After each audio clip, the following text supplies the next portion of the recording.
So psychology and psychiatry has been infamously held by the neck because of pills. This is something that, has been like a raising concern in everybody's mind, because at least that stigma of going to counselors have fortunately come down a little. But the fact that people go to psychiatrists and the fact that they are prescribed pills is somehow still there. You're telling me? I'm not rubbishing the science. I said, if things are going wrong with your life, it's bad enough. If you get depressed, you're only multiplying the problem. For this, the activists have been… You also? You also? Okay. Okay, I'll explain that. I very much understand.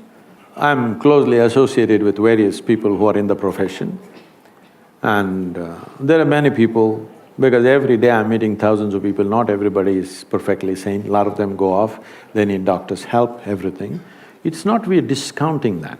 But if you do not bring the fundamental responsibility in every human being that their physical and mental health is their business, if you do not bring this from an early age, you will see a lot more people will go off.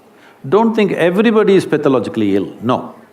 Those who are pathologically ill, without medication for periods of time, they may not be able to come out at all. Some of them will never come out, that is also there, that's a different matter.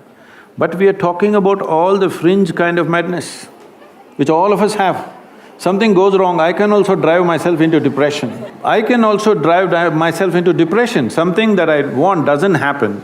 Everybody capable of driving themselves into depression, isn't it so?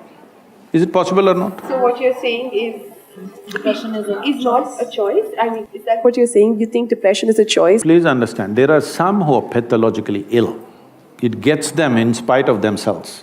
But many of them push themselves into it. Suppose you get very angry, what is the expression you use? I'm mad at you. So consciously, willingly you're getting mad because you get some results in the society. If you keep trying it, because the line between sanity and insanity is so thin, if you push, one day you will cross. There are many people in the world who need not be ill, both physically and mentally, not just mental illness I'm talking. Both physically and mentally, they need not be ill. See, right now, for last 50 years, some millions of cardiac surgeries have been done. Today surgeons are clearly telling you, if you go off red meat, you eat the right food, if you exercise, you will not come for the surgery table. Is that against your cardiology? Why is psychology such an insecure profession? Absolutely not. There is a certain diagnostic criteria for… So, I might be sad, I might be extremely sad, but that does not mean that I am depressed. I am entitled to my sadness. See, please, who doesn't know this? Do I look so simplistic that I don't understand somebody is sad and somebody is depressed? But is it possible that many people push themselves into depressive states at certain times in their life, and the same people also came out in a determined way? Is it there? Thousands of them? Is it there or no? Yes. Many of them. So, if I say it is open, everybody need not end up with chemicals, maybe it's against a particular profession, but we're talking for humanity.